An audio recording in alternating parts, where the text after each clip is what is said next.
Okay, sorry about that. Car ran out because I filled up the car with some of my clips from yesterday going out to the wet wall at the back of Mount Bold sort of thing. And what's this thing? I don't know. Oh yeah, frost tolerance. It is not a trait usually associated with diarrhea, but this has been recognised from the time of its first discovery. Bartram, in a letter to Collinson dated May the 1st, 1763, says, "I have one root of the Tippity Witchet. It bears our winters in Philadelphia, is strong this spring." And that's from Darlington, 1849. Canby also pointed out its hardiness, and recently Mr. Henry Wright of Highlands, North Carolina, transplanted it to the mountains. Oh, there you go, a little bit of plantation there, where it has survived for several years and even produces flowers every summer. During 1956 to 1957, unprotected plants survived frosts in Durham, North Carolina, down to 10 and 12 degrees Fahrenheit. I'm going to have to look those up. But is that below 0 degrees or not below 0 degrees? Well, it's a frost, I suppose there must be some sort of closeness to 0 degrees Celsius in there somewhere to get, that's what a frost is, isn't it? A bit of frozen water. Anyway, without any ill effects, and continued to grow, though slowly, through the whole winter. No mention of tolerances to hot weather exists, except Ellis's comment on the climate of the original location. Swamps of North Carolina near the confines of South Carolina, about the latitude of 35 degrees north, where the winters are short, okay, and the summers are very hot. So we got very short winters. But this is the interesting thing down here. It goes on to talk about the pepper and salt. Look at so basically they're growing in a mineral soil with sometimes a little bit of organic on the surface, or a little bit of sphagnum. But that's unusual. Basically, the typical soil is basically just sand with some incorporated material into it.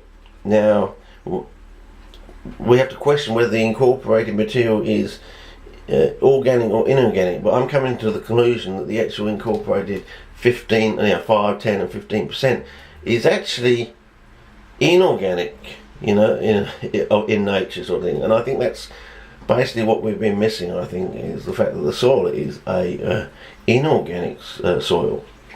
So yes, if you view like carbon as if you view it as an inorganic material when it's in its native charcoal state, I suppose.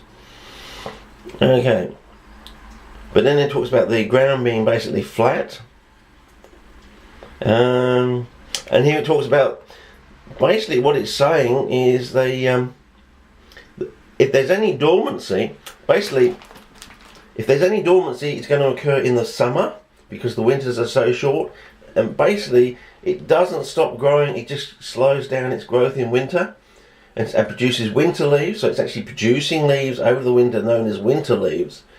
And for some reason, because the European mentality of CP sort of started through Darwin and others, before him, I think Darwin's, grandfather was into them.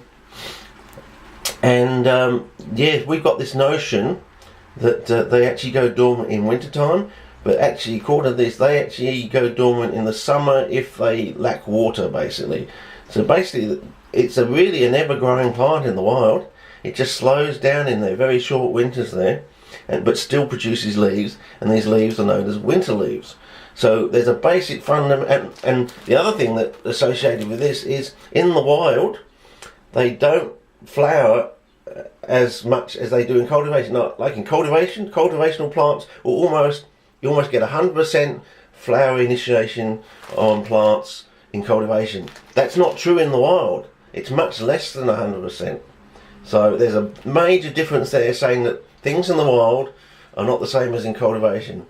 One thing is that they actually go dormant in the summer if there's a lack of water supply. They actually still grow slowly through the winter. That's one big mistake we've had. The other is they just don't flower as much. You can actually have plants that don't put up a flower stalk in the wild, whereas in cultivation almost every single plant in a Mediterranean climate will actually put up a flower stalk. So there's a major difference there. Yeah. Okay, well I think that's long enough for this clip. I think I've done my dash for today. And we'll wait for another Dicktales from the toilet.